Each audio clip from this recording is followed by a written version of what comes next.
Hi, this is section A, respiratory responses to one bout of exercise, and this is video 1 of 3. In this video we will be looking at neural and chemical control of breathing rate, and we will mention breathing depth as well. So why do we need a respiratory system? Our body needs oxygen. We need oxygen in our skeletal muscles to create energy, and with that energy we get movement. The movement that we make creates carbon dioxide. The carbon dioxide cannot stay in the body. We do not use it for anything. We don't need it. So it needs to be transported out, and that's where the respiratory system comes in. We use our lungs and our capillary network in our bloodstream to absorb and uptake oxygen and to diffuse out carbon dioxide. So when we exercise, the body responds by increasing the breathing rate and depth. It does this to increase air uptake and thus increasing the uptake of oxygen and CO2 removal. How is breathing controlled? So how is breathing rate controlled? How does our body know how fast to breathe and how deep to breathe? And this is controlled using a nervous system, or what we call the CNS, the central nervous system, and any chemical mechanisms that we have in our body, like hormones, that may change breathing rate. And we'll learn about these today. So here are some key words, and this question quite often will be at a distinction level. For a pass, you should be able to say what each word is, and for a merit, how they work together to control breathing. So for a distinction, you will need to know the impact that they have. So as intensity of exercise develops, so exercise is getting harder, the need for oxygen increases, as does the necessity to remove carbon dioxide. So as you're exercising, you need more oxygen into the muscles, and as you take more oxygen in and produce more energy, more movement, carbon dioxide production increases, and so there's a bigger need to get that out of the body as well. So the body's response is to increase breathing rate, which is what we're concerned with on our specification, but it is worth noting that it does increase the depth of breathing as well. And that's covered more in the second video when we look at respiratory muscles. So what does this do? For a nice posh word, we increase gaseous exchange by increasing our breathing rate.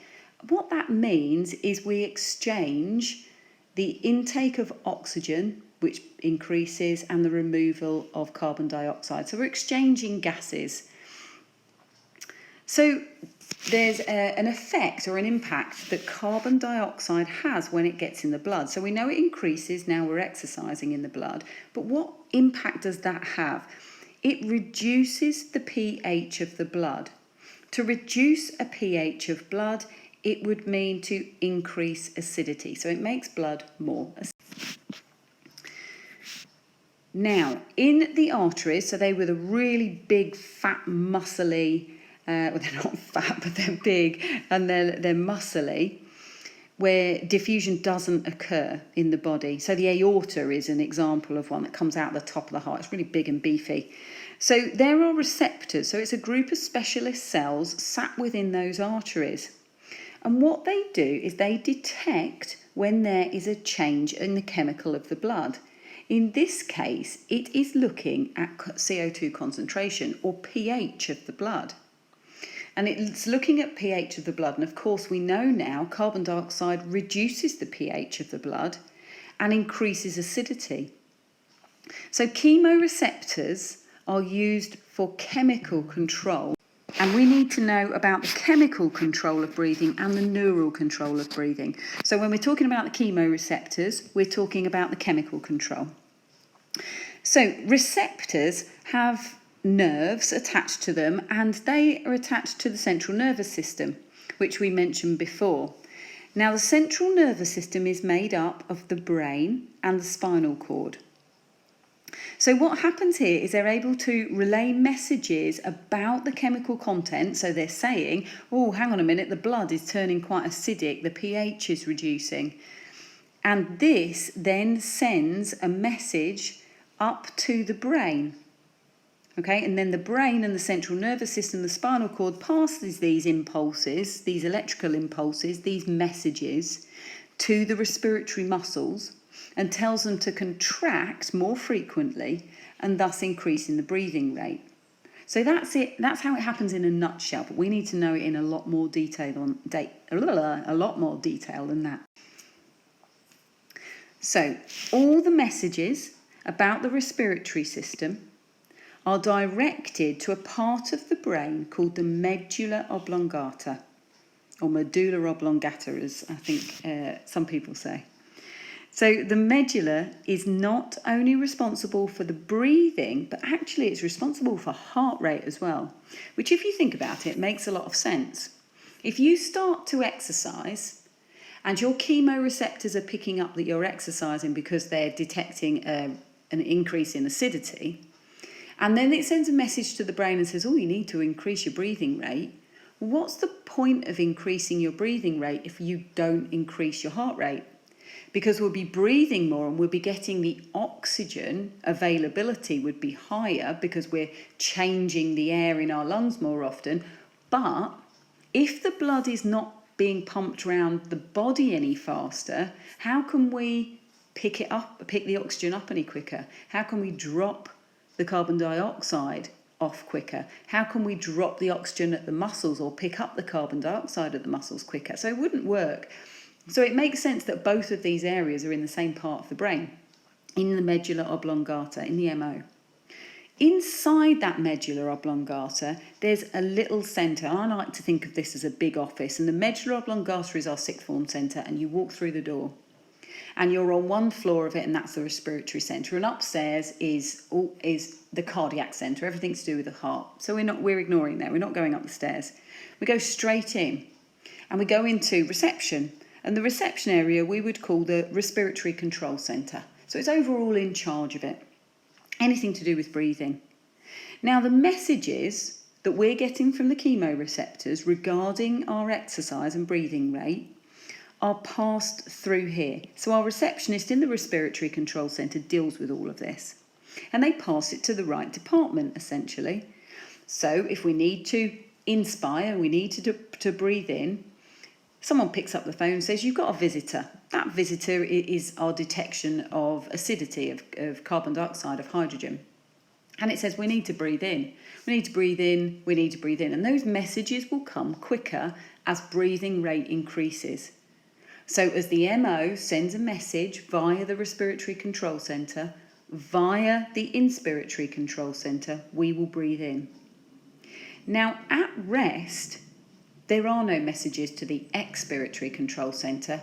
The weight of our body in the ribs and no messages at all just means that all those muscles in the chest cavity just relax. And actually they relax on top of the lungs.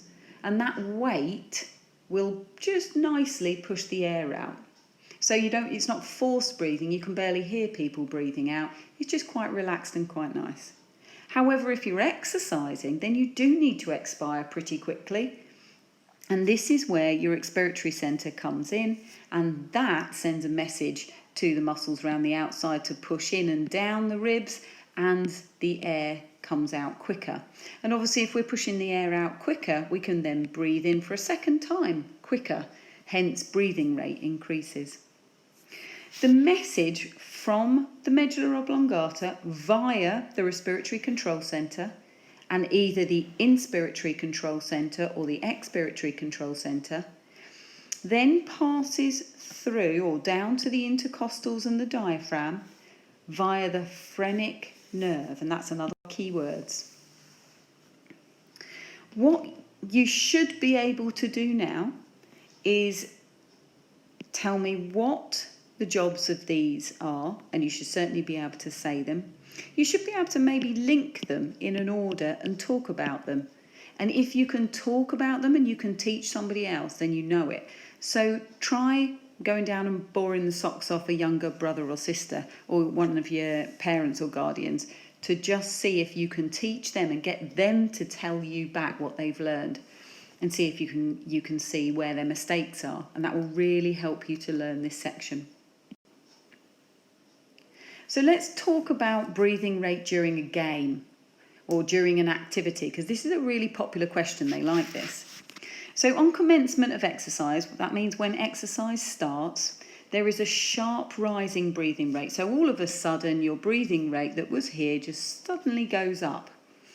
Then it will start to peak or plateau, as we call it, after a period of rise. That doesn't make any sense, but after a period of the breathing rate going up, it will plateau as long as the intensity of your exercise plateaus. If the intensity of your exercise goes up again, so will your breathing rate. If the intensity of your exercise goes down lower than it was before, then of course your breathing rate will track that just afterwards. So not exactly at the right time, but afterwards. And that's because the chemical changes in your body take a while to happen. The chemoreceptors will then only pick up on those changes once they have happened. Then they've got to send messages, and those messages have got to have a response. So it takes a little bit of time.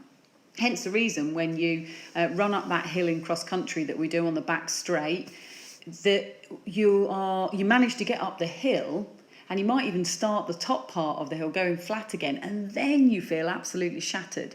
So there's a slight delayed response. You almost have to burrow some air initially to help you get up that steep hill, and then afterwards your body's like, whoa, we used too much too quickly for me, and it breathes then trying to replace that oxygen. But that is for section B instead of section A. So let's look at a game. A game is always stopping and starting. You've got sprints, you've got steady, but usually it varies, it fluctuates completely depending on your position and the type of game that you're playing, etc. But in invasion games, we're looking at football or netball or something like that. It's pretty stop, start, stop, start. And that's usually quite high energy and then fairly low energy as well. So what we expect to see is increasing and lowering of breathing rates throughout the activity. Oh dear, another typo, I do apologise. And it follows the intensity of the activity. So if this is breathing rate and this is intensity of activity, the pattern will follow each other. A steady jog here means that there's a steady elevated breathing rate before it plateaus. So if you are doing a steady jog, what we will see is an increase to begin with and then a plateau. If you come across a hill, there'll be a slight increase depending on how hard the hill is. And if you're going downhill again, it may start to reduce down depending on how hard you're running. A sprint.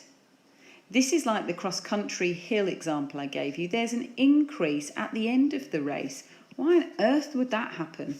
So you sprint, but you won't be breathing really heavy while you're doing a 100-metre sprint. It's only, well, for me, it's about 14.5 seconds. But when you start off, you sprint, you don't really breathe. It's so quick. But at the end of the race, you are very much out of breath. And again, this leads us to another section where we learn about energy systems in section A. But what it means is there's a delay. So we borrow energy, we borrow something else, so we don't have to use oxygen. And at the end of the event, our breathing rate then stays elevated, even though we finished here. And our breathing rate remains elevated afterwards to pay back all the oxygen that we borrowed, essentially. So HIIT training, and this was a question quite recently, which you'll do. I posted those questions on the OneNote for you. Why does breathing rate stay increased during the rest periods? Well, this is the same answer as the 100-metre sprint.